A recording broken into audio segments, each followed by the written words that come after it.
शंकर भगवान का एक स्वरूप है। आप कहीं पर भी बैठे हो, जिस स्थान पर बैठे हो उस स्थान पर बैठकर शंकर भगवान के नाम का उच्चारण, शिव के नाम का स्मरण, शिव भक्ति का उच्चारण सुख देता, सुख प्रदान करता। एक प्रसंग बड़ा सुंदर आता है।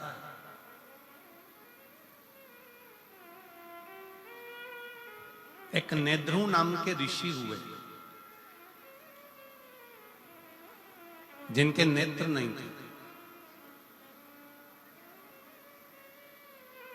नेद्रु नाम के ऋषि हुए जिनके नेत्र नहीं थे, पर उनका एक कर्म बड़ा विचित्र था। बेलपत्री की जड़ का स्पर्श कर कर बैठे रहते थे। बेलपत्र की जड़ का स्पर्श करे और बेलपत्री की छांव में, बेलपत्र की छांव में, बेल वृक्ष की छांव में बैठे रहते।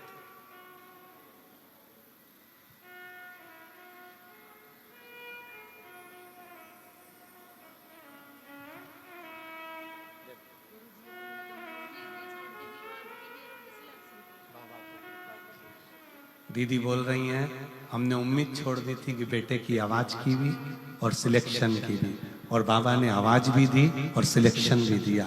बहुत रोते नहीं, खुश हो, आंसू पोंछ। अच्छा खुश हो, खुश हो, अच्छा खुश होकर जाओ,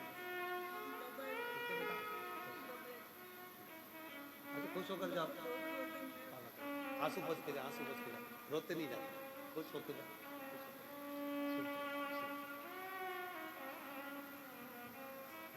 दीदी कह रही है, मेरे बेटे की आवाज की भी उम्मीद छोड़ दी थी कि आवाज सही आएगी, और एग्जाम में क्लियर होने की भी सोच छोड़ दी थी कि वो हो पाए। पर उसने जो लाइन लिखी है, उसने इस लाइन में लिखा है,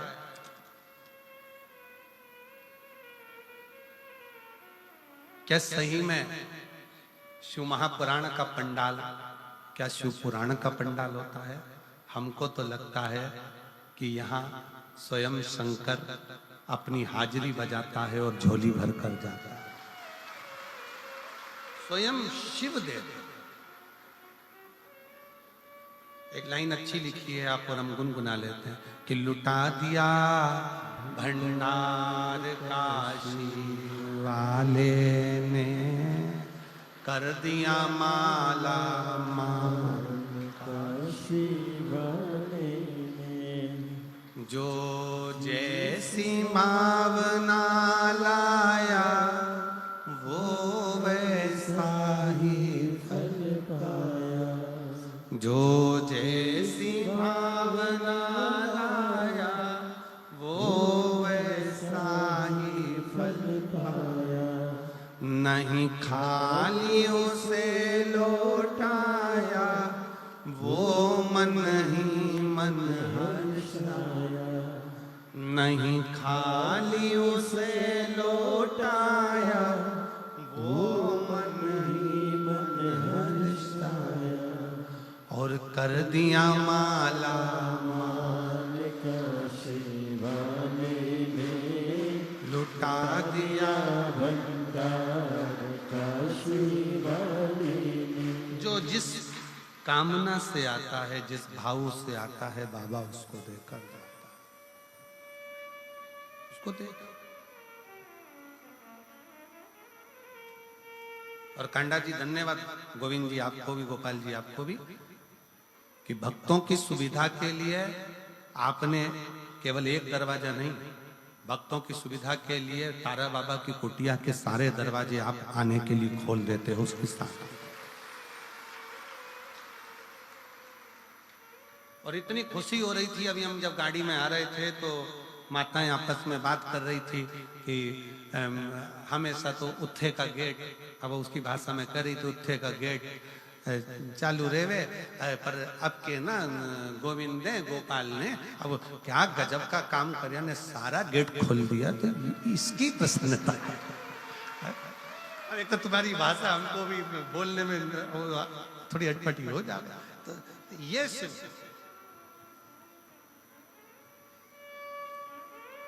शिव कृपा। खुशी होती है आप लोग जब बड़े सहजता के साथ, बड़े आनंदता के साथ, मस्ती में अलमस्त होकर, शंकर की बेटी होकर, शंकर के बेटे होकर जब शिव पुराण की कथा को सुनते हो ना, तो लगता है कि शिव आपके हृदय में विराजमान है और शिव आपका कल्याण करे। ये बोलबम का नारा है, बाबा है शिव कृपा करे, करुणा करे, दया करे। शिव एक नेत्रु नाम के ऋषि जिनके नेत्र, उनके नेत्र नहीं, नेद्रु ऋषि के नेत्र नहीं, नेत्रों से दिखता नहीं है। बेलपत्री की जो जड़ है, उस बेलपत्री की जड़ को पकड़ कर बैठे रहते हैं, बेलपत्री की जड़ को पकड़े रहते हैं, बस वहीं बैठे रहते हैं, नेत्र नहीं है उनके। अब जहां वो रहते थे उसी के नजदीक में 5 या 7 गांव छोड़कर एक शारदा नाम की एक स्त्री रहती थी, और वो शारदा नाम की स्त्री अपने एक बेटा, एक बेटी और उसका पति साथ में निवास करते, साथ में रहते, साथ में निवास करते, साथ में रहते रहते रहते समय बीत गया। कुछ मित्रों की संगत शारदा के पति को लग गई।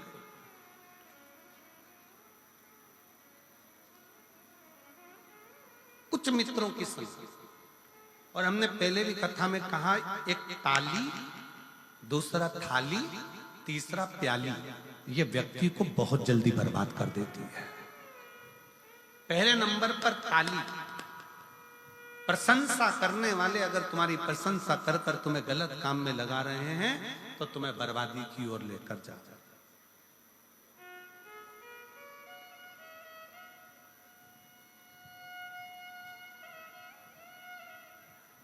प्रशंसा करने वाले अगर तुम्हें प्रशंसा करके धर्म में लगा दे, सत्कर्म में लगा दे, भजन में लगा दे, कीर्तन में लगा दे, कथा में लगा दे, तो समझ लेना कि तुम्हारा कल्याण हो रहा है। पर प्रशंसा करने वाले ताली बजाकर प्रशंसा कर कर कर तुम्हें अगर गलत काम में लगा रहे हैं तो वो श्रेष्ठ थाली। पहले नंबर पर ताली, दूसरे नंबर पर थाली। जिसको घर का भोजन अच्छा ना लग रहा हो और होटल का भोजन अच्छा लग रहा हो, समझ लेना कि धीरे धीरे तुम्हारा बर्बादी का सिरा चालू हो चुका है। घर के भोजन में जो सुख है वो बाहर के भोजन में सुख उत्पन्न नहीं हो सकता। जो घर के भोजन में आनंद है, घर के भोजन में जो सुख है, घर के भोजन में जो आनंद है, वो बाहर के भोजन में प्राप्त नहीं हो सकता।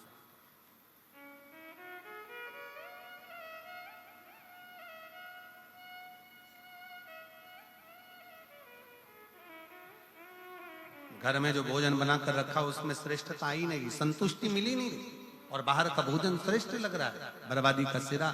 मित्र ले जाएंगे, चल जरा बाहर खाकर आते हैं, होटल ले गए, पार्टी में ले गए, खाया पिया आ गए, आज उन्होंने खिलाया, कल तुमसे खाया।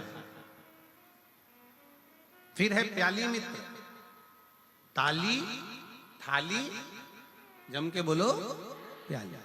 ये पीने वाले जो होते हैं ना, तुमको, तुम्हारे बच्चों को पहले लेकर जाएंगे, साथ बिठाएंगे, घुमाएंगे, फिराएंगे, रंग ढंग दिखाएंगे, एंजॉय कराएंगे, अपने पैसे से पहले तुम्हें पिलाएंगे, फिर जब तुमको लत लग जाएगी तब तुम्हारे पैसे से वो आप पिएंगे और तुम्हें एक दिन बर्बाद कर कर चौराहे पर बिठा देंगे। ये प्याली, ये बर्बाद। तीनों से बचिए।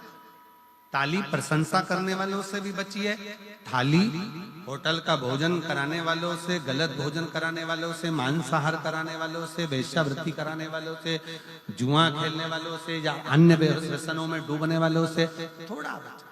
अगर गलत संगत अगर है तो वो हमें बर्बाद कर।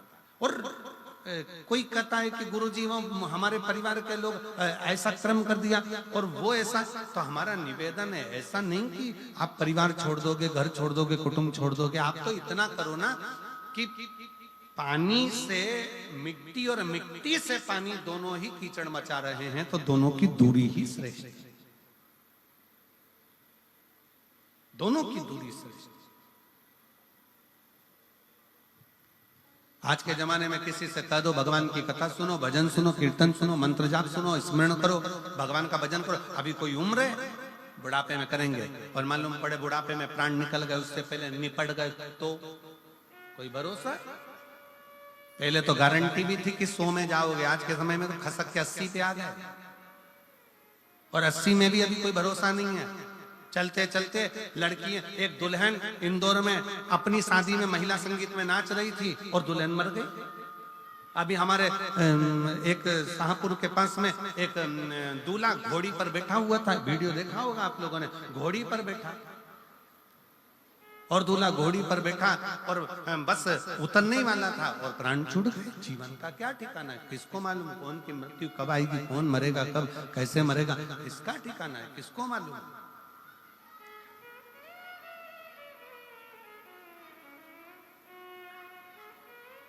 आवाज नहीं आ रही भाई, पीछे आवाज खोलिए। जीवन का क्या ठिकाना है, जीवन का क्या भरोसा है। इसलिए बहुत सावधानी से जीवन को जियो, भगवत भजन कर कर, स्मरण कर कर, कीर्तन कर कर, मंत्र जाप कर कर, नाम जाप कर कर, नाम स्मरण कर कर अपने जीवन को सार्थक बनाओ।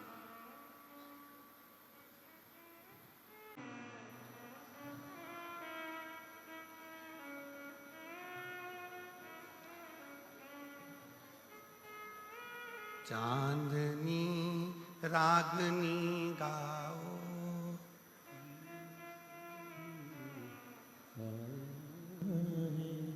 मेरा ये शिव तत्व भगवान शंकर का जब भक्त आता है, स्वयं जगत जननी कह रही है पार्वती जी से, शंकर भगवान कहे पार्वती मैं कैलाश और काशी में रहता हूं, कैलाश में मेरा तप स्थली है और काशी में मेरा घर है। पार्वती तुम और मैं इस कैलाश की भूमि को छोड़कर काशी में रहते हैं।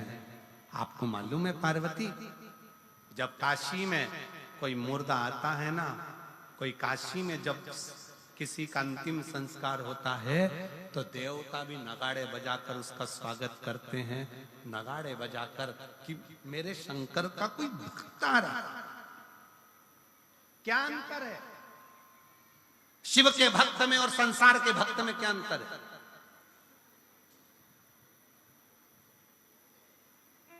कोई भक्त मरता है, वो मरने के बाद कहां जाता है?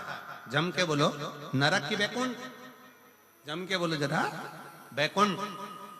और बैकुंठ में कब तक रखा जाता है उस भक्त को? जब तक उसका पुण्य चल रहा है, पुण्य चल रहा है, उसने जो पुण्य करा होता है तब तक बैकुंठ में रहने देते हैं। आपको होटल के 5 स्टार 7 स्टार होटल के रूम में कब तक रखेंगे? जब तक तुम्हारी जेब में 1000 की गड्डी पड़ी है, 500 का नोट की गड्डी पड़ी है, तब तक तुम्हें होटल के रूम में रखा जाएगा। और वेटर भी कहेंगे जी सर, सामान आदि ये वो सब। तुम्हारे जेब में 1000 की गड्डी, 500 की गड्डी जो तुम्हारे जेब में पड़ी है, 500 के नोट जो तुम्हारी जेब में पड़े हैं, उसके कारण बस तुमको उसी तरह बैकुंठ में भी कब तक रखा जाएगा? जब तक तुम्हारा पुण्य तुमने जो करा है वो पूरा खर्च नहीं हो जाता। जैसे ही पुण्य समाप्त होगा, बैकुंठ से धक्का मारकर नीचे फेंक दिया जाएगा। भक्त बैकुंठ से वापस धक्का मारकर नीचे फेंक दिया जाता है, उसका पुण्य जब समाप्त हो जाता है। पर शंकर का भक्त, शंकर को 1 लोटा जल चढ़ाने वाला, शिव का नाम लेने वाला जब मरकर जाता है तो किसी की सामर्थ्यता नहीं होती कि डबल से नीचे भेज दे, वो शंकर का हो जाता है।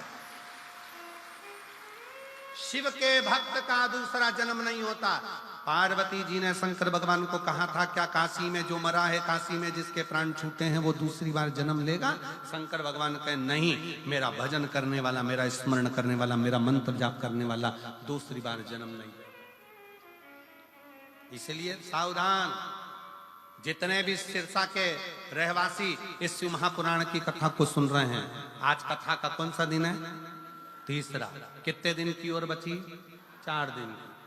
समापन के दिन सुबह हो जाएगी, हम अपने घर, तुम अपने घर। 4 दिन की कथा और बची है।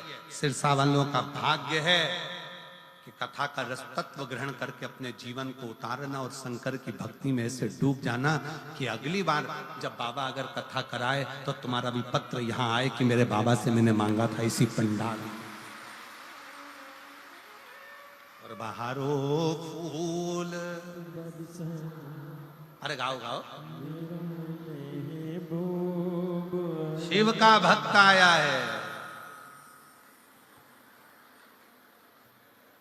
शंकर। ऐसे ना जाने कितने संत साधु होंगे। कुम्हार ने अपनी वाणी में कहा, शारदा मेरी बहन, मेरी जीजी सुन, वो नेद्रो ऋषि साधारण नहीं है, वो शंकर का परम भक्त है। उसके नेत्र नहीं है, पर पीपल की बेलपत्र की जड़ को पकड़कर बैठा रहता है और 1 सेकंड के लिए भी बेलपत्र की जड़ को छोड़कर बेलपत्र के वृक्ष के नीचे से जाता नहीं है और शंकर भगवान के नाम का जाप करता रहता है। और अगर कुम्हार कह रहा है किसी ऐसे शंकर के भक्त का जब दर्शन हो जाता है, कोई शिव के भक्त के पास में जब हम जाते हैं, शंकर की कथा में जब हम जाते हैं, शिव महापुराण में जब हम जाते हैं और कोई शिव भक्त का जब हम दर्शन करते हैं, तो आधा दुख तो हमारा वैसे ही समाप्त हो जाता है। शारदा जाओ, नेद्रो ऋषि बैठे हैं, बेलपत्र की जड़ को पकड़कर, बेलपत्र की जड़ को पकड़कर।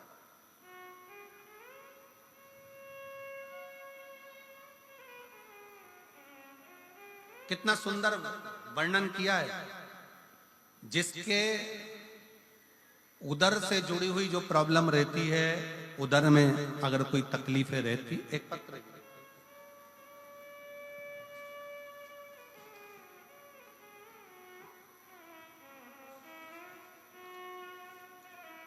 पहले समझ लें उसको।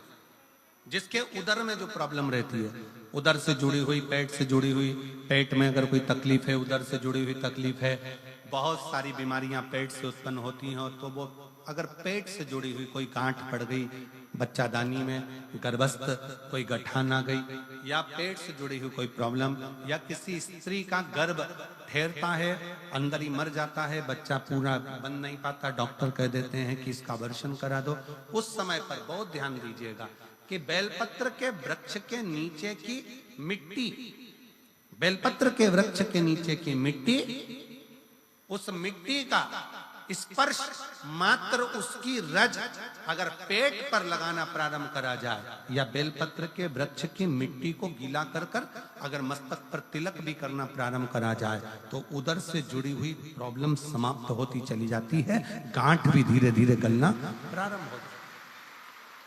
पत्र का स्मरण करेंगे। मोनिका मैया, सतबीर मैया, मोची वाली सिरसा, कहीं बैठी हो तो हाथ हिला सकते हैं। आप ही हैं, आ जाओ, एक बेलपत्र ले जाना जाइए। मोची वाली सिरसा, मेरा मोबाइल नंबर ये है। 1 लोटे जल का मैं क्या वर्णन करूं गुरुदेव, मेरे पास तो शब्द ही नहीं है। हम 2021 से शिव महापुराण की कथा रसतत्व ग्रहण कर रहे हैं। मेरे गर्भाशय में गठान हो गई थी। पिछली बार जब हम सिरसा में कथा को सुन रहे थे, तब मैंने भोले बाबा से विनती करी, मेरा गर्भाशय की गठान ठीक कर दो। गुरुदेव, जब हम कथा श्रवण कर कर गए तो मेरे बाबा ने मेरी गठान तो ठीक नहीं करी, पर मेरा मन अंदर से कचोट गया कि सीहोर वाले गुरुजी कहते हैं कि कथा सुनो तो दुख मिटता है। पर बाबा ने तो मेरी गर्भाशय की गठान तो ठीक करी ही नहीं। मन में थोड़ा सा भाव आया। जब मन में सोच रही थी तभी मेरे रिश्तेदार ने कहा कि वो सियोर वाला महाराज कहता है कि हिम्मत मत हारना, वो कहता है कि आज नहीं हुआ तो कल देगा। तब हमारी वो गर्भाशय की गठान की जांच कराई तो 7.8 और 5.8 सेंटीमीटर की वो गठान थी। मन में आया, डॉक्टर ने कह दिया कि 8 दिन के अंदर ऑपरेशन कराना है। वापिस मन में आया कि एक बार फिर पुनः शिव महापुराण की कथा सुनी जाए। मैंने टीवी के सामने आसन लगाया, आसन लगा के फिर मन से कथा सुनी और कथा सुनने के बाद शंकर जी पे एक बेलपत्र चढ़ाना, जल चढ़ाना, उसको पीना प्रारंभ करना। ऑपरेशन के लिए हम 8 दिन बाद डॉक्टर के पास पहुंचे। 8 दिन बाद जब ऑपरेशन के लिए पहुंचे, डॉक्टर ने पहले सोनोग्राफी करी। सोनोग्राफी करी तो डॉक्टर 18/9/2024 को कहता है कि आपकी गठान जो 7.8 की थी वो 1.7 पर आ गई है, 1.7 पर आ गई है। इसलिए आप ऑपरेशन मत कराओ, पर यह बताओ कि तुमने कौन सी दवाई खाई। हमने उसको कहा कि हमने बेलपत्री और शिव का चढ़ा हुआ जल पिया है। डॉक्टर खुद आश्चर्य में भर गया, अब ये क्या होगा। सिरसा में आपकी दूसरी कथा हो रही है जिसको सुनने के लिए मैं पंडाल में बैठी हूं। मैंने बाबा से प्रार्थना करी। जब आपने माइक पे बोला कि सिरसा में कथा है, मैं बाबा से रोज प्रार्थना करती थी, बाबा मेरा ऑपरेशन मत होने देना, कुछ भी हो, मैं सिरसा की जो कथा होगी ना बाबा पूरी सुनूंगी, बस एक कृपा कर दे, मेरे गर्भाशय की गठान समाप्त कर दे। मैं सिरसा में 17 तारीख को यहाँ पहुंची हूँ। उसके एक दिन पहले मैंने 16 तारीख को जांच कराई तो डॉक्टर भी आश्चर्य में है कि मेरे शरीर की गांठ पूरी गल चुकी है। मैं बाबा को प्रणाम करने के लिए यहाँ पर आई, मैं बाबा को नमन करने के लिए। शिव तत्व हम फिर निवेदन करेंगे, डॉक्टर शंकर का एक रूप है। डॉक्टर जो दवाई दे उसको पाओ, उसको खाओ। डॉक्टर बोले जांच कराओ, जांच कराओ, पर साथ में शंकर का किया हुआ भरोसा दड़ी बनाओ। शिव तत्व को दड़ी बनाई, शंकर के भरोसे को दड़ी बनाई। शिव का भरोसा दड़ी होना चाहिए।